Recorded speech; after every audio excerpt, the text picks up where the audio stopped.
Assalamualaikum warahmatullahi wabarakatuh.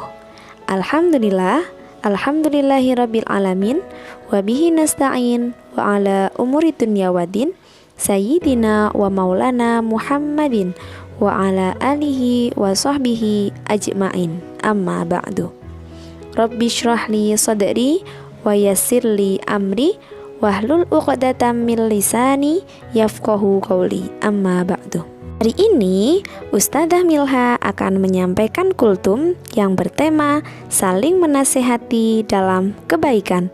Masya Allah. Alhamdulillah kita masih bisa bertemu dengan bulan Ramadan tahun ini, tahun 1443 Hijriah, bertepatan dengan hari Kamis tanggal 14 April tahun 2022. Pada bulan Ramadan, kita berlomba-lomba untuk mencari pahala dan meningkatkan ketakwaan kita kepada Allah. Salah satunya adalah mengajak dalam hal kebaikan. Saudaraku seiman, mengapa sih kita harus saling menasehati dalam kebaikan? Dan bagaimana ya contohnya? Saudaraku seiman, banyak sekali hal-hal yang dapat kita lakukan untuk mengajak dalam hal kebaikan. Kamu bisa lakukan di lingkungan keluarga, lingkungan rumah, lingkungan sekolah, maupun di mana kamu berada. Mengajak dalam hal kebaikan dapat kamu lakukan dengan cara lisan ataupun perbuatan. Manusia saling membutuhkan satu sama lain. Di antaranya yaitu saling mengingatkan agar hubungan antar sesama dapat terjalin dengan baik dan rukun. Seperti contoh, mengajak anggota keluarga untuk melaksanakan sholat berjamaah ataupun mengingatkan adik atau kakak untuk sholat tepat waktu, seperti yang sudah kita semua lakukan di sekolah. Namun, jika kamu mengajak anggota keluargamu, maka harus dengan cara lisan yang sopan dan baik ya.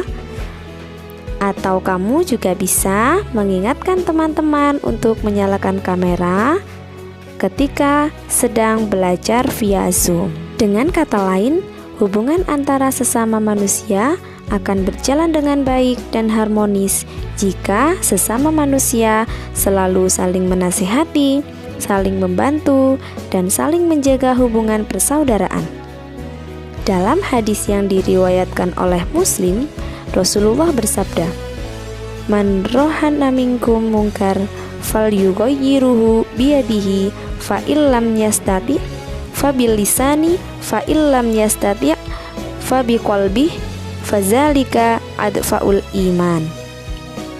Barang siapa yang melihat kemungkaran, hendaklah ia mengubahnya dengan tangannya. Apabila tidak mampu, maka dengan lisannya, dan jika tidak mampu, maka dengan hatinya. Dan itulah iman yang paling lemah. Hadis riwayat Muslim. Perilaku saling menasehati dan berbuat baik dalam kehidupan agama Islam mengajarkan supaya pemeluknya saling menasehati dan berbuat baik terhadap siapa saja. Bahkan kepada makhluk lain pun harus berbuat baik, karena saling menasehati dan berbuat baik itu banyak manfaat dan hikmahnya. Hikmah dari menasehati dalam berbuat baik yang pertama adalah mempererat hubungan antara sesama. Nasihat-menasihat antara sesama itu dapat menumbuhkan rasa kebersamaan, sehingga dapat mempererat hubungan antara satu dengan yang lainnya. Hikmah yang kedua tergolong orang yang tidak rugi dalam hidupnya. Orang yang saling menasihati dalam kebaikan itu tidak akan rugi dalam hidupnya. 3. Selalu teringat untuk tidak berbuat yang buruk. Masya Allah, sungguh banyak sekali hikmah dari menasihati dalam kebaikan. Mari saudaraku seiman, kita saling menasihati kepada teman, kepada saudara, tapi dengan cara yang baik ya. Dari hikmah saling menasehati dalam kebaikan tadi, mengapa ya kita harus melakukannya? Karena setiap orang mendambakan keselamatan hidup, keselamatan dari kerusakan, dari hal-hal yang membahayakan dirinya, lahir ataupun batin. Harus ada yang memberitahukan kepada kita tentang hal-hal yang tidak kita ketahui tersebut. Pemberitahuan itulah yang menjadi sebuah nasihat, masukan, atau kritikan. Sungguh sangat penting sebuah nasihat dalam kehidupan agar kita tahu kekurangan kita dan segera memperbaikinya. Sesuai dengan prinsip hidup kita, hari ini lebih baik dari kemarin dan besok lebih baik dari hari ini. Amin. Saudaraku seiman, kita harus selalu bahagia ketika ada yang memberikan saran kepada kita. Ibarat cermin, kita selalu ingin tampak rapi di depan cermin. Jika ada yang berantakan, tanpa segan kita membetulkannya. Kita tidak kesal dengan cermin yang menampilkan bayangan kita yang berantakan. Justru kita tetap merapikan bagian yang kurang bagus. Begitulah orang yang selalu senang menerima kritikan dari orang lain. Alhamdulillah, alhamdulillahirabbil alamin.